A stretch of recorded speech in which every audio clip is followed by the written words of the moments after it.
Hello students, तो आज हम लोग इस वीडियो में बात करने वाले हैं फोर्थ स्टेट ऑफ मैटर के बारे में, दैट इज प्लाज्मा स्टेट। तो इसको हम लोग थियोरेटिकली समझने से पहले हम लोग इसको प्रैक्टिकली विजुअलाइज कर लेते हैं कि इस प्लाज्मा स्टेट को हम लोग अपने डे टू डे लाइफ में कहाँ विजुअलाइज करते हैं। तो इसके लिए मैंने 5 फिगर आपके सामने प्रेजेंट किया है, जैसे सन हो गया, लाइटनिंग हो गया, ये नेबुला हो गया। नेबुला आई थिंक के मैक्सिमम लोगों को पता है, और जिनको पता नहीं है मैं बता देता हूँ ये क्या है। ये एक्चुअली एक क्लाउड शेप में देखने को मिलता है, और इसमें कुछ और नहीं होता, बस डस्ट और गैसेस से मिलकर के ये क्लाउड बनता है। और इसमें गैसेस की बात करें तो इसमें हाइड्रोजन और हीलियम होता है। और ये नेबुला कहाँ देखने को मिलता है, तो ये हमें स्पेस में देखने को मिलता है। और ये नेबुला जो होता है वो स्टार के बीच में पाया जाता है। यहाँ पे देख रहे हो बहुत सारा स्टार चमक रहा है, और इसके बीच में ये नेबुला फॉर्म हुआ है। ओके, उसके बाद हम लोग बात करते हैं, ये फ्लोरेसेंट ट्यूब हो गया जो हम लोग अपने घर में यूज करते हैं। और ये देख सकते हो नियॉन साइन बल्ब, ये भी क्या है, मतलब हम लोग अपने घर में यूज करते हैं। तो ये 5 मैटर जो देख रहे हो, इसमें एक चीज आपको कॉमन दिख रहा है हर मैटर में, कि सारा मैटर ग्लो कर रहा है। और ये ग्लो क्यों कर रहा है, तो ये प्लाज्मा के कारण ग्लो कर रहा है। तो आखिर प्लाज्मा में होता क्या है, और प्लाज्मा है क्या? तो प्लाज्मा कुछ और नहीं, ये आयनाइज्ड गैसेस को हम लोग कहते हैं प्लाज्मा। ओके, आयनाइज्ड गैसेस में क्या क्या होता है, इलेक्ट्रॉन और हम कह सकते हैं कैट आयंस, यानी कि पॉजिटिवली चार्ज आयंस। तो आखिर किसी, ये सब जो इस मैटर देख रहे हो, इसमें गैसेस आयनाइज्ड कैसे हो जाता है, यानी कि इलेक्ट्रॉन और कैटायंस का फॉर्मेशन कैसे हो जाता है, इसको हम लोग समझेंगे थियोरेटिकली में।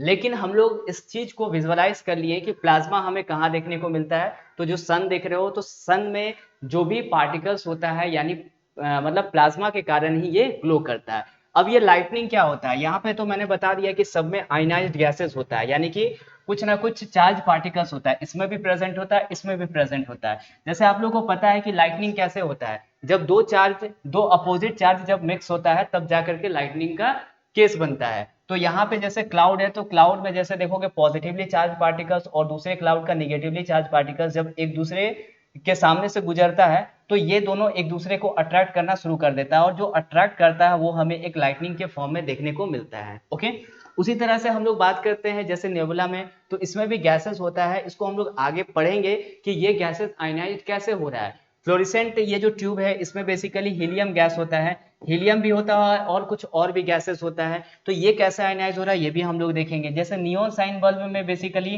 नियॉन गैस होता है, तो ये आयनाइज कैसे हो रहा है ये हम लोग इस चीज को देखेंगे। और एक चीज और यहाँ पे ऑब्जर्व करोगे, तो हर का जो ग्लोइंग का जो कलर है, वो हर में देखोगे तो ये डिफरेंट देखने को मिल रहा है। तो डिफरेंट क्यों हो रहा है, क्योंकि हर मैटर में, जिस जिस मैटर में गैसेस अगर डिफरेंट होगा, तो वहां पे ग्लोइंग इफेक्ट हमें डिफरेंट डिफरेंट देखने को मिलेगा। तो ये था ओवर, मतलब कि एक शॉर्ट समरी हम लोग देखे थे प्लाज्मा का। चलिए अब इसको थोड़ा हम लोग डिटेल में समझते हैं। देखिए, बेसिकली हम लोग जानते हैं कि टोटल 5 स्टेट्स ऑफ मैटर होता है, वो क्या क्या होता है, सॉलिड, लिक्विड, गैसेस, ये 3 कॉमन है। फोर्थ स्टेट्स को हम लोग प्लाज्मा बोलते हैं, और फिफ्थ को कहते हैं बोस आइंस्टाइन कंडेंसेट। इसके बारे में हम लोग थोड़ा सा कॉन्सेप्ट देख लेते हैं। जैसे देखिए, बोस आइंस्टाइन कंडेंसेट ये कब फॉर्म होता है, जब किसी भी गैसेस को जब हम लोग, मतलब इसके टेम्परेचर को कम करना शुरू कर देते हैं, यानी इसको कूल टेम्परेचर में लेकर के आते हैं। और कितना टेम्परेचर में, तो 0 केल्विन। ये 0 केल्विन को बोला जाता है एब्सोल्यूट टेम्परेचर। एब्सोल्यूट टेम्परेचर इसलिए बोला जाता है क्योंकि ये सबसे कूलेस्ट टेम्परेचर माना जाता है। ये, इसके नीचे मतलब कूलेस्ट टेम्परेचर पॉसिबल हो ही नहीं सकता है। तो किसी भी गैसेस को जब हम लोग ठंडा करेंगे 0 केल्विन के नियरेस्ट, तो सारे गैसेस कंबाइन हो जाते हैं, और कंबाइन होकर के एक सुपर, मतलब कह सकते हो सुपर कूल एटम या तो सुपर एटम का फॉर्मेशन करता है। ओके, फिर हम लोग इसमें देखोगे तो इसमें पार्टिकल्स का स्पेस होता ही नहीं है, ये सारा पार्टिकल्स कंबाइन होकर के एक बड़ा सा एटम का फॉर्मेशन ले लेता है। लेकिन इसमें देखोगे सॉलिड में पार्टिकल्स के बीच स्पेस होता है, मतलब थोड़ा बहुत होता है, बहुत ही कम। इसके कंपेयर में अगर लिक्विड की बात करें तो इसके बीच में जो स्पेस होता है इससे ज्यादा होता है, और गैसियस में इससे और भी ज्यादा होता है। और प्लाज्मा की तो बात ही अलग है, इसमें जो भी होता है वो बेसिकली आयनाइज्ड आयंस होता है, यानी कि आयनाइज्ड गैसेस कह सकते हैं, यानी कि इलेक्ट्रॉन्स और पॉजिटिवली चार्ज कैटायंस बोल सकते हैं। ओके, तो यहाँ पे हम लोग ये समझते हैं किसी भी स्टेट को हम लोग चेंज कैसे करते हैं। जैसे मान लिया जाए ये सॉलिड है, जैसे ये आइस है। अब इसको अगर हम लोग हीट करते हैं, अगर ये हीट करते हैं, तो सॉलिड जो है वो लिक्विड में कन्वर्ट होता है। क्यों होता है? क्योंकि पार्टिकल्स के बीच थोड़ा स्पेस आना शुरू होता है। जैसे पार्टिकल्स के बीच में स्पेस होगा ये अपनी स्टेट को चेंज कर देगा। तो इसको मैंने हीट किया और हीट करने के बाद ये लिक्विड में चेंज हो गया। जैसे ही और थोड़ा टेम्परेचर बढ़ाते हैं तो टेम्परेचर जब और इंक्रीज होता है तो ये गैसेस में कन्वर्ट हो जाता है। जैसे कि 100 डिग्री सेल्सियस पे ये पानी जो होता है वो बॉयल करना शुरू हो जाता है, बॉयल करना शुरू होता है। और इस सिचुएशन में ये जो गैसियस है, मतलब ये जो लिक्विड है वो वाटर वेपर में कन्वर्ट होना शुरू हो जाता है।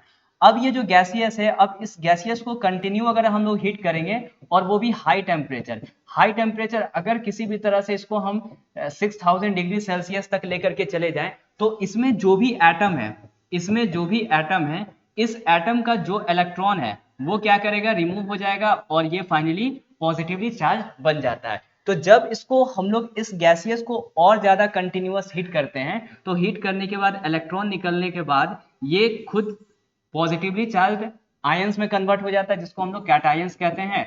और इसी को तो हम लोग कहते हैं प्लाज्मा। तो हम ये कह सकते हैं कि प्लाज्मा का जो टेम्परेचर होता है वो सबसे ज्यादा हाई होता है as compare to other 4 states of matter. Okay, चलिए अब हम लोग इसको समझते हैं कि आखिर सन में मतलब ये प्लाज्मा कैसे फॉर्म होता है। ओके, तो जैसे सन में क्या क्या होता है कि हीलियम गैस होता है और दूसरा हाइड्रोजन गैस होता है। तो मान लेते हैं हीलियम की हम लोग बात करते हैं, तो हीलियम का अगर एटॉमिक नंबर देखोगे तो 2 होता है। तो जितना इलेक्ट्रॉन होगा, यानी जितना एटॉमिक नंबर होगा उतना ही इलेक्ट्रॉन होगा और उतना ही प्रोटॉन होगा। और इस सिचुएशन में हीलियम एटम को हम न्यूट्रल बोलेंगे। क्यों बोलेंगे? क्योंकि इलेक्ट्रॉन और प्रोटॉन दोनों इक्वल है। अब देखिए क्या होता है, जैसे मान लिया जाए इसका मैं एक स्ट्रक्चर बनाता हूं, इसमें 2 प्रोटॉन है, इसमें 2 पॉजिटिव चार्ज है न्यूक्लियस के अंदर। ओके, और इसके अराउंड 2 इलेक्ट्रॉन रिवॉल्व करता है। ओके, अब होता क्या है कि जैसे ही ये टेम्परेचर, यानी कि सन में जो टेम्परेचर होता है वो 6000 डिग्री सेल्सियस होता है, तो ये क्या करेगा? ये इलेक्ट्रॉन इस थर्मल एनर्जी को ये क्या करेगा? एब्जॉर्ब करेगा। और थर्मल एनर्जी को एब्जॉर्ब करेगा, ऑलरेडी इसके पास अपना कुछ काइनेटिक एनर्जी होता है जिसके कारण ये न्यूक्लियस के अराउंड रिवॉल्व करता रहता है। तो जैसे ही ये थर्मल एनर्जी को एब्जॉर्ब करता है, इसकी जो काइनेटिक एनर्जी है और बढ़ जाता है। और एक ऐसा समय आता है कि ये इलेक्ट्रॉन इसको छोड़ करके, यानी इस ऑर्बिट को छोड़ करके बाहर निकल जाता है। जब ये ऑर्बिट को छोड़ करके निकल जाता है तो इसमें देखोगे एक ही इलेक्ट्रॉन बच रहा है, यानी एक इलेक्ट्रॉन निकल गया तो He+ हो गया, और एक इलेक्ट्रॉन इसी में घूम रहा है, यानी इलेक्ट्रॉन और He+ यानी हीलियम आयन।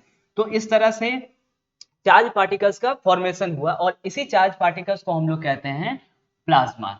और इसी के कारण मतलब कोई भी मतलब मैटर जिसमें ये प्लाज्मा प्रेजेंट होता है, इस प्लाज्मा के कारण इसमें हमें एक ग्लोइंग इफेक्ट देखने को मिलता है। ओके, तो ये था ओवरऑल प्लाज्मा का कॉन्सेप्ट है। बाकी जैसे फ्लोरेसेंट ट्यूब की अगर हम लोग बात करें तो फ्लोरेसेंट ट्यूब में भी क्या होता है, जब इसमें भी हीलियम गैस होता है या नियॉन गैस होता है, जब इलेक्ट्रिसिटी हम लोग पास कराते हैं तो ये हीलियम एटम में जो इलेक्ट्रॉन्स होता है वो इलेक्ट्रिकल एनर्जी को एब्जॉर्ब करता है और अपनी काइनेटिक एनर्जी को और भी ज्यादा बढ़ाता है। और एक ऐसा स्टेज आता है जब वो ऑर्बिट से बाहर निकल जाता है और फाइनली यहाँ पे जो भी गैसेस होता है वो आयनाइज्ड हो जाता है। और इसी आयनाइज्ड गैसेस को हम लोग कहते हैं प्लाज्मा स्टेट। ओके, तो आई थिंक ये आपको प्लाज्मा स्टेट का कॉन्सेप्ट समझ में आ गया होगा। और साथ ही साथ BEC यानी बोस आइंस्टाइन कंडेंसेट का अगर आपको वीडियो देखना है, अगर ये टॉपिक समझ में नहीं आया है तो लिंक डिस्क्रिप्शन बॉक्स में दिया हुआ, आप जाकर के वहां देख सकते हो। मिलते हैं नेक्स्ट वीडियो में, टिल देन बाय।